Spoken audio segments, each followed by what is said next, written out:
Dolphins fans, welcome into Dolphins Today. I am Will Scott here to preview Sunday Night Football between the Miami Dolphins and the Los Angeles Chargers. Absolutely huge game at SoFi Stadium on Sunday night, and I want to know, who do you got? You got the Fins or do you have the Chargers? Go down in the comment section, type MIA for the Fins or type LAC for the Chargers. Let me know. It is the pinned comment. Reply to it when you get a second. I expect a lot of MIAs down there in the chat. Big question mark coming into this one. Is Terron Armstead going to play? He did not play against the San Francisco 49ers because of a pec strain. Now, the Dolphins are 0-3 this year without Armstead. Technically 0-2, but he was taken out of the Jets game after 8 plays. So really, they're 0-3 this year when Terron Armstead has not been out on the field. And I've said time and time again that he is only behind Tua Tagovailoa, the second most valuable player on this football team. If the Dolphins want to win going forward, he has to be on the field. He did not partake in Wednesday's practice. Let's get into keys to victory now. The number one key: let Tua Tagovailoa cook. I want to see this guy go throw for 300-plus yards, throw for 3 touchdowns. Let him go to work against the Chargers defense. I understand that he did not have his best game against San Francisco, but I believe that he is going to be eager to bounce back in a big way. By the way, he is the leading Pro Bowl votes getter. Let him go out there and beat Tua Tagovailoa.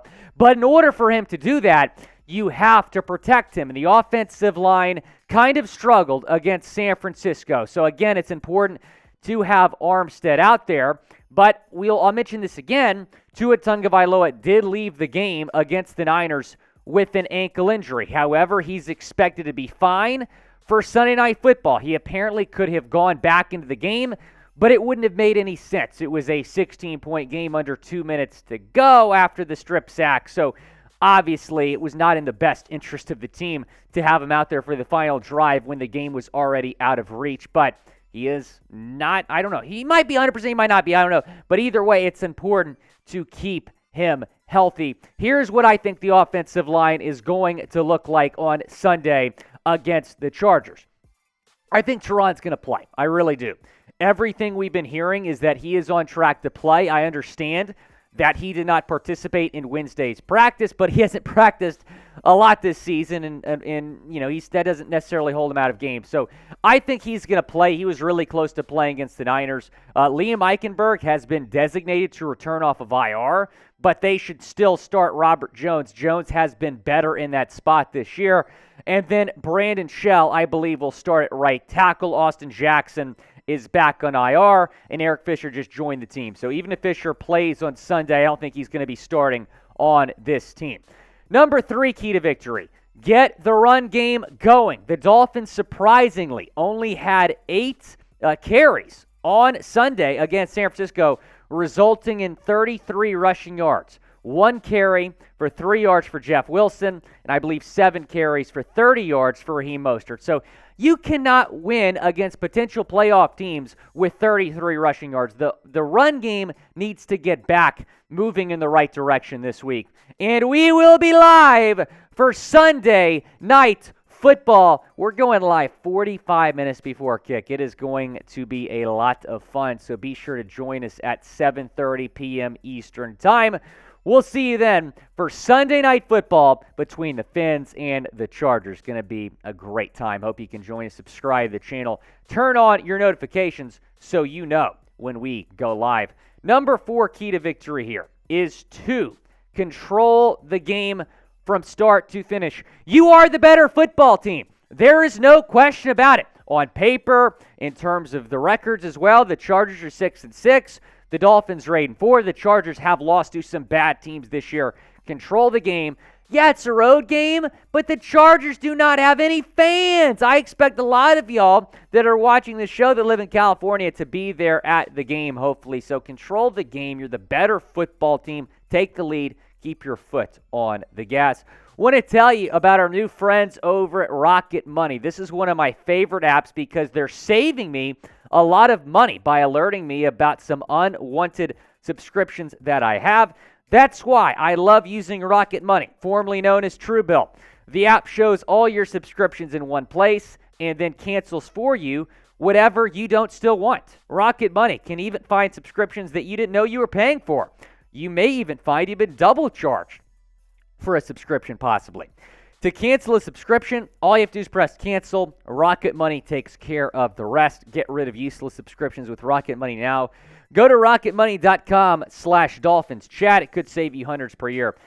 That's rocketmoney.com/Dolphins chat. I download the app. They alerted me of a subscription that was like $100 a year that I had no idea I was paying for. All I did was press cancel. They took care of the rest. rocketmoney.com/Dolphins chat. This is a great app that's going to save you a lot, and I mean a lot of money. Number 5, key to victory. Forced turnovers. Win the turnover battle. You were not able to win the turnover battle against San Francisco.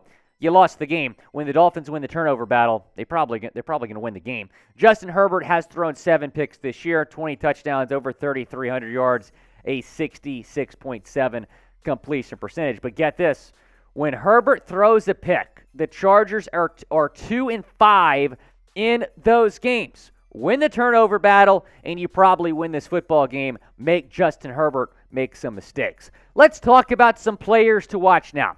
The number 1 player being Tua Tagovailoa. How is he going to respond after arguably his worst start of the year? And I've said it once, I'll say it again.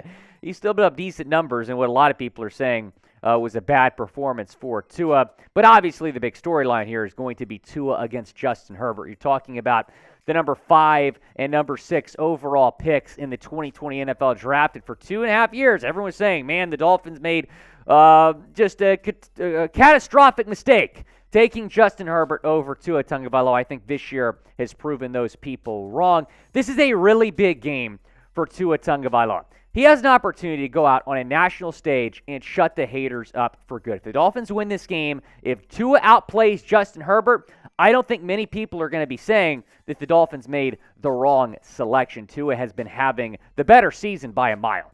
Number 2 player to watch is obviously Justin Herbert. How is Justin Herbert going to play against this Dolphins defense? A Dolphins defense that has the worst road defense in the league. Let's take a look at the 2 quarterbacks here in this matchup. It is worth noting that Tua did miss 2.5 games, which is why Herbert has more yards, but Tua still has more touchdowns and fewer interceptions, and the quarterback rating is much better for Tagovailoa. Who do you think is the better quarterback? Is it Tua or is it Herbert? Type T for Tua or type H for Herbert down in the comment section. Go down, let me know. And I don't think any of us Dolphins fans believe that Herbert is a bad quarterback. He's obviously very good. I think the problem that a lot of Dolphins fans have with Herbert is just all the talk about, oh my gosh, he's so much better than Tua. The Dolphins made the wrong pick, when in reality, when you surround Tua with a good supporting cast, including head coach Mike McDaniel, look at what he's been able to do this year with a coaching staff that supports him, an improved offensive line, and really good weapons. He's been having an MVP caliber season. So, look, credit to Justin Herbert. He's a really good player, but this year, Tua has been the better quarterback. Let's talk about the running back now, Jeff Wilson Jr., who was non-existent on Sunday in San Francisco. Not his fault. All he had was 1 carry for 3 yards.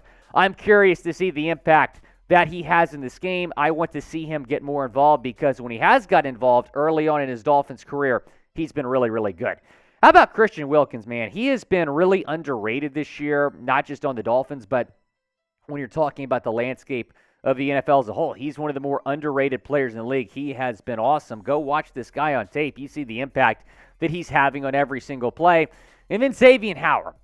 I think X is going to have an interception on Sunday. And if your sportsbook offers those odds, I would certainly take it. I think X is going to have a pick off of Justin Herbert and play a pretty good game against the Chargers offense. Go down, predict the score. Who is going to win? What is the score going to be? Dolphins and Chargers, let me know. I have the Dolphins winning 34-17 over the Los Angeles Chargers. I believe the Dolphins get the job done. I think Tua has a really big game, and I think the Dolphins' defense still kind of struggles, but they'll limp to the finish line. get the job done here, 34-17 over Justin Herbert and the Chargers. Again, we're going to be live for the game, going live 45 minutes before kick. Go down, subscribe to the channel, join our watch party.